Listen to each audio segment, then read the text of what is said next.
For the first time in Fashion Week's 20-year history, it's tangata whenua leading out on the runway. Kiri Nathan is already sought after for her designs, which weave the traditional with the contemporary. Now she's sharing the whakapapa of Māori threads on the country's biggest fashion platform. Mea nei te purongo a Miriana Johnson. From pounamu to puffer jackets, feathers to sparkles, Māori fashion weaves both contemporary and traditional. And Kiri Nathan is setting the trend. Looking into the future, how do we reclaim this thing that has been lost? Her Gleninus workroom, a hive of activity. So this is the first time that we've ever shot at Te Ahuru Mōwai. 6 new collections, 100 plus looks. It will be a long day and a fast day, quick turnaround. You're all welcome. This is all of our whare.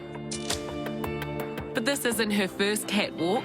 13 years ago, she launched her debut collection. And in 2018, she had her first solo outing at Fashion Week.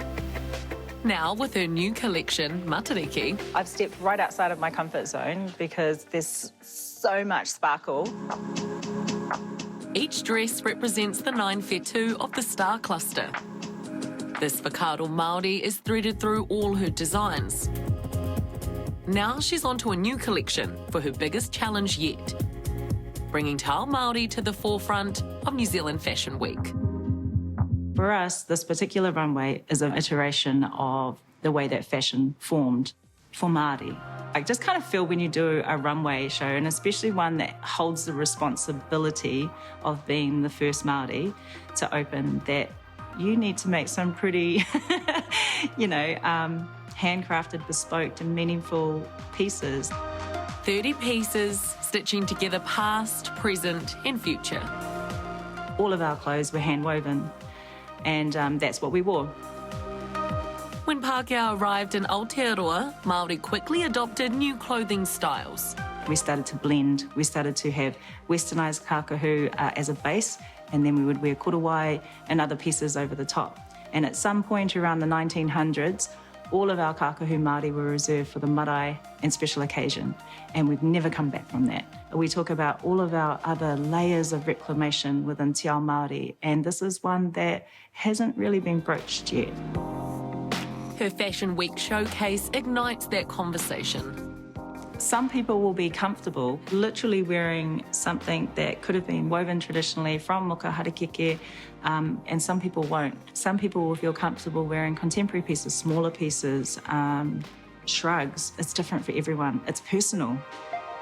She's trailblazing the decolonisation of kākahu. 13 years ago, there was nothing that existed, so there was no reference points for anyone to sort of understand what we were trying to do. Now she's a model of success in sharing her mātauranga with future fashionistas. And I think it's kind of scary to put your culture out there. Yeah, Kiri has reassured me that it's something that we're all able to use. The third-year student of sustainable fashion at Whitecliff finds inspiration in her Māoritanga. My collection this year I'm working on sort of encompasses like te taiao, nature, and also it's a tribute to my auntie. And she's all about mindful making.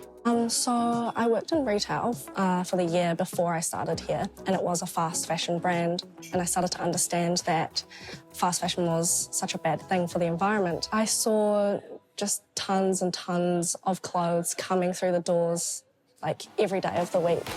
Sustainability is a core ethos of many Māori fashion brands. Campbell Luke's Auntie in the Marae Kitchen style garments are made of all natural fibres. And Tuhirangi Blair, with his brand Lucky Dip, shows you can even make shower curtains and bed sheets look good. We have emerging Pākehi coming out within this industry, and I feel pretty excited about it. Actually, I just feel proud. I think they're all awesome. Yet Māori designers are still few and far between. Considering I'm the only student in my year who is Māori, there's not really enough of us. Well, I just see it as a responsibility to do something. It's just not one of those industries or places of study where there are many Māori. I feel if you can't see yourself in a place, it doesn't always feel welcoming or like it's for you. And so that's what we're trying to shift. Her internship program gives up-and-comers a taste of high fashion. Oh, no, use that. Okay, it's fine. I feel like Andy Sachs of Devil's Wears Prada. I inquired specifically here because she discovers and she roams through that space of culture and fashion, which is quite rare these days. We're just very raw and ready to be moulded. We have a lot of interns coming through at the moment that are Māori, and we just love them and wrap around them. A group of wahine Māori are also being mentored in the art of raranga. I was always very interested in weaving, looking at the korowai at my marae and things like that, just like mesmerised, and always wanted to. So when Kiri offered to teach us, I was like, yes, please. Because at the beginning of the year, I didn't know how to weave, and now coming from that to like weaving a whole piece for Fashion Week is such an amazing experience. But the deadline is looming. So we've got to show 32 looks, and we have completed none in total. We're 11 days out, and we haven't even started maybe 10 of them, but I still feel pretty tough about it. And with her team by her side, Kiri will soon realise her dream. Did you ever envision you'd be here prepping to open Fashion Week? Yeah, I pirangi anō, i ngā wā katoa. Engari, Carl, I didn't know how that would look, like I always wanted it. The only reason that we are here, literally here in this whare right now, is because of our whānau friends and the people who have chosen to support our brand. Do you have any kōrero aki for those who may be tutuing around with a sewing machine at home and thinking about getting into fashion? What would you say to them? Your culture, your sexuality, your background, whatever it is, none of these things should feel like a barrier if you want to become a part of the fashion industry. You need to live your values. That's all you've got.